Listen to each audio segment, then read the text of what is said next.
There's something scary about seeing a truth so clear that others can't handle it. That's the real tragedy Nietzsche talked about, being able to see things as they truly are, while the world is busy believing lies. Thinking clearly isn't a victory in such a world.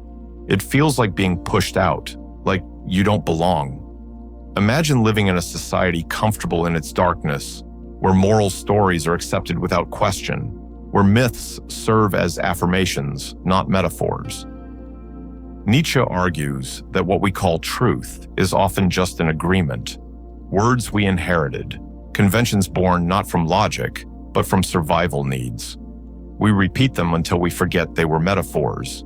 In that forgetting, they become gods. And anyone who pulls back the curtain is branded a heretic.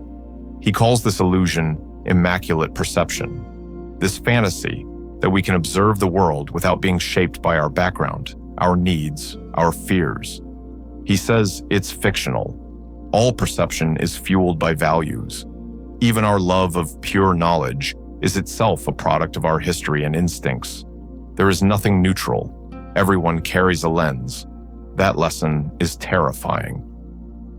So the one who awakens and sees the chains behind the ideals, the masks beneath the narratives, also sees the emptiness sustaining them. To real eyes, morality is not absolute, it's historical. Truth is often consensus, not divine. Religions, philosophies, political doctrines, they ride the waves of collective interest. Nietzsche says that the philosopher often props up the same moral prejudices he claims merely to observe. He himself rejects that. He demands courage, to attack your convictions, not comfort them. Then what becomes of a clear mind amid those who remain asleep? Isolation, the thinker on a lonely shore, while the blind masses drift past, unaware of the winds at their back. That clarity is not celebrated, it is feared. Clarity is dangerous. It upends the order that keeps the herd comfortable. Nietzsche does not fall into despair. He doesn't end in nihilism. Instead, he retreats to tragedy, art as salvation, form as armor. In The Birth of Tragedy, he sketches the ancient drama, chaos meets structure, Dionysian madness, the primordial suffering, Apollonian art, the majestic form. Together they turn horror into meaning. Tragedy becomes a ritual celebration of life's terror through which we learn to endure. He says, knowledge kills action because action requires illusion. Tragedy allows us to live despite that knowledge. It transforms the repulsive, the absurd, into a representation we can survive and ultimately embrace. That fusion is what the thinker must cultivate, the ability to transform cold clarity into creative life. This is Nietzsche's path for those who see clearly. Become the artist of your own values. Invent new meanings when old narratives crumble. Accept the abyss of no guarantee, yet dance on its edge.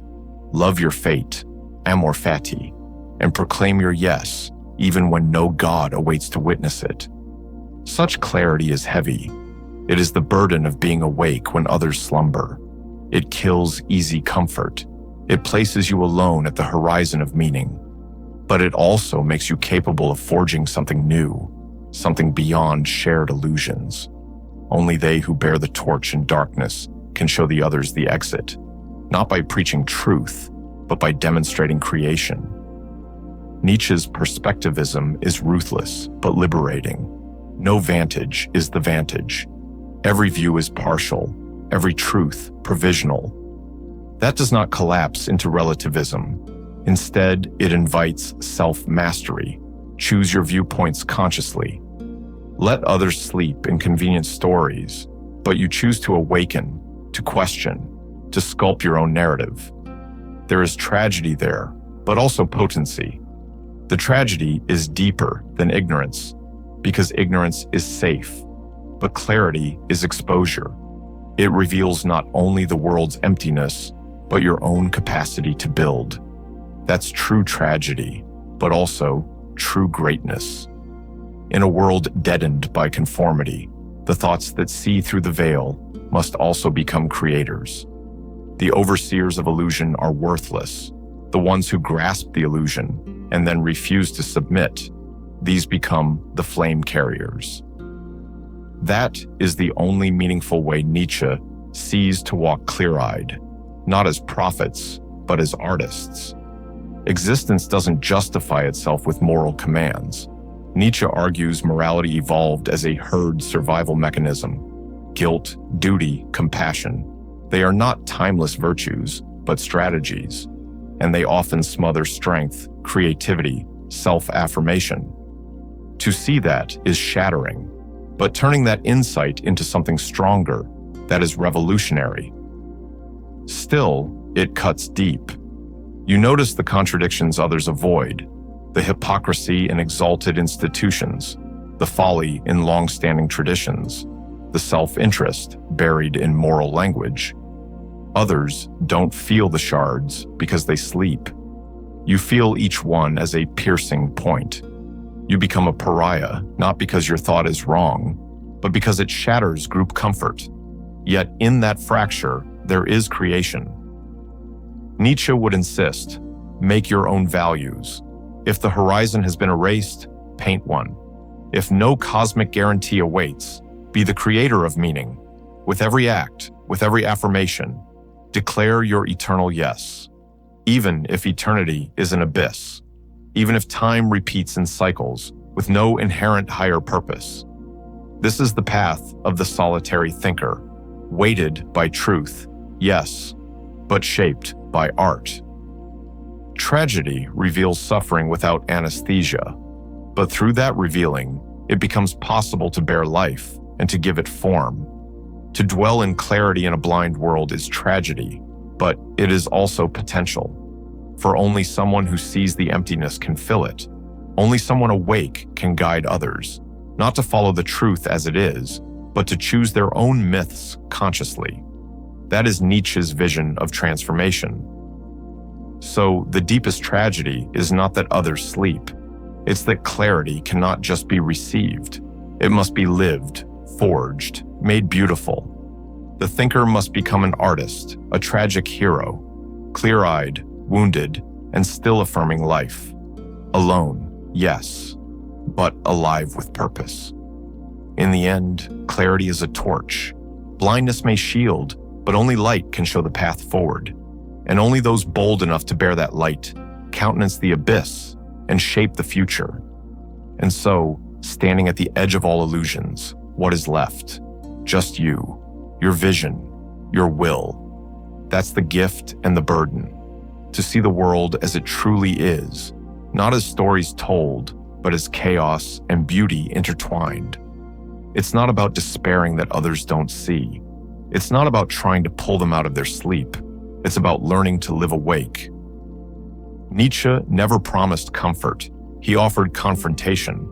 And what we confront most brutally is not the world, but ourselves. In a blind world, seeing clearly means also seeing your own role, your responsibility. If you know the stories are hollow, then you must write new ones. If you see that values are not given from the heavens, then you must shape them from the earth. It's terrifying, yes, but it's also liberating. Because in the absence of imposed meaning, there's space to create, to choose, to sculpt a life that is yours, truly yours. That's the rarest kind of existence, one that does not borrow purpose, but breathes it into being. You begin to realize the world's blindness isn't evil, it's fear, it's survival, and your clarity, your insight, is not a weapon to wield against it. It's a light to carry for yourself. Maybe someday others will walk toward it. Maybe not. That can't be your reason. Your reason has to be deeper. You live clearly because you must. Because truth, even if sharp, even if cold, is real. And in that realness, there is a strange, fierce joy. The kind that doesn't depend on applause or approval. The kind that feels like standing alone on a mountaintop, lungs filled with clean air. It's not comfortable, but it's real.